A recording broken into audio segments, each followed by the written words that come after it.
असेल मी तर जाईल, पण 4-5 घेऊन गेल्याशिवाय राहणार नाही, 4-5 घेऊन गेल्याशिवाय राहणार नाही. ही काळजी त्यांनी घेतली पाहिजे. मी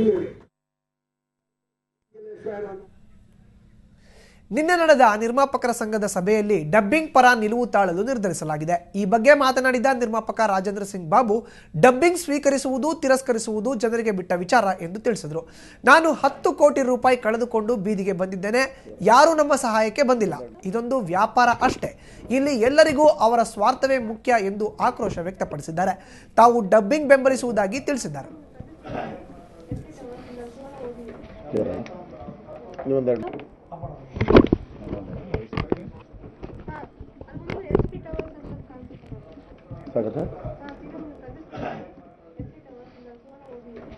ಕಾನೂನು ಬಂದಿರೋದ್ರಿಂದ ಯಾರಿಗೂ ಮಾಡಬೇಡ ಅಂತ ಹೇಳಕ್ಕಾಗೋದಿಲ್ಲ. ಯಾಕೆಂದ್ರೆ ಈಗಾಗಲೇ ಬೇರೆ ರಾಜ್ಯದಲ್ಲೆಲ್ಲ ಇದೆ. ಆಮೇಲೆ ಇದು ಪ್ರೇಕ್ಷಕನಿಗೆ ಬಿಟ್ಟಿದ್ದು, ಇದು ಬೇಕಾ ಬೇಡವಾ ಅನ್ನೋದಕ್ಕೆ ಪ್ರೇಕ್ಷಕ ಇದನ್ನ ರಿಜೆಕ್ಟು ಮಾಡ್ಬೋದು, ಅಕ್ಸೆಪ್ಟು ಮಾಡ್ಬೋದು. ಆದ್ರಿಂದ ಇದು ಅವರವರ ಮನಸ್ಸಿಗೆ ಅವ್ರಿಗೆ ಬಿಟ್ಬಿಡೋದೇ ವಾಸಿ ಅಂತ ನಮ್ಮೆಲ್ಲರ ಅಭಿಪ್ರಾಯ. ನಾನು ಜೀವನಕ್ಕೋಸ್ಕರ ಮಾಡ್ಬೇಕಮ್ಮ. ನಾನು 10 ವರ್ಷದಲ್ಲಿ 10 ಕೋಟಿ ಕಳ್ಕೊಂಡಿದ್ದೀನಿ. ಯಾವನ್ ಬಂದಿದ್ದಾನೆ, ಯಾವ ಸಂಸ್ಕೃತಿ ಬಂದಿದೆ, ಯಾವ ಕನ್ನಡಿಗ ಬಂದಿದ್ದಾನೆ ನನಗೆ ಕೊಡಕ್ಕೆ? ಏನು ಪಿಕ್ಚರ್ಗಳು ಮಾಡಿಲ್ಲ ನಾನು, ಎಂತೆಂಥ ಪಿಕ್ಚರ್ಗಳು ಮಾಡಿಲ್ಲ. ಬರೀ ನಾವೆಲ್ಗಳೇ ಮಾಡಿದ್ದೀನಿ, ದೊಡ್ಡ ದೊಡ್ಡ ಕಾದಂಬರಿಗಳೇ, ಸಂಸ್ಕೃತಿ ಇರೋದೇ ಪಿಕ್ಚರ್ಗಳು ಮಾಡಿದ್ದೀನಿ. ನಾನು ಮನೆ ಮಠ ಎಲ್ಲ ಮಾಡ್ಕೊಂಡು ಬೀದಿಲಿದ್ದೀನಿ. ಯಾರಾದರೂ ಬಂದಿದ್ದಾರಾ ನನಗೆ? ನಾನು ವ್ಯಾಪಾರ ಮಾಡಬೇಕು, ನಾನು ಬದುಕಬೇಕು. ನಾನು ಏನು ಮಾಡಲಿ ಬದುಕಕ್ಕೆ? ಇಲ್ಲ ಭಿಕ್ಷೆ ಬರಬೇಕು, ಇಲ್ಲ ಯಾರಾದರೂ ತಲೆ ಹೊಡಿಬೇಕು, ಇಲ್ಲ ಮರ್ಡರ್ ಮಾಡ್ಬೇಕು. ನಾನು ಮಾಡಲ್ಲ ಅದನ್ನ.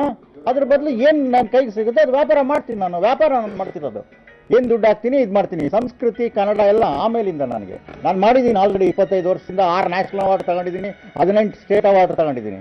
ಎಲ್ಲ ಮಾರ್ಬಿಟ್ಟಿದ್ದೀನಿ, ಏನೂ ಇಲ್ಲ ಇವತ್ತು ನನ್ನ ಹತ್ರ. ಏನು ಮಾಡ್ಬೇಕು ನಾನು? ಇಲ್ಲ ಸರ್ಕಾರ ನನಗೆ ಒಂದು 70 ಲಕ್ಷ ರೂಪಾಯಿ ಕೊಟ್ಬಿಡಿ, ಒಳ್ಳೆ ಇವ್ರು ಚಿತ್ರಗಳು ಮಾಡಿದ್ದಾರೆ ಅಂತ ವರ್ಷಕ್ಕೆ, ಅವಾಗ ಏನೂ ಮಾಡೋದಿಲ್ಲ, ಸುಮ್ಮನೆ ಇದ್ಬಿಡ್ತೀನಿ. 10 ಲಕ್ಷ ಸಬ್ಸಿಡಿ ಕೊಟ್ಬಿಡ್ಲಿ ನನಗೆ ಪ್ರತಿ ವರ್ಷ. ಎಲ್ಲರೂ ವ್ಯಾಪಾರನೇ ಮಾಡ್ತಿರೋದು.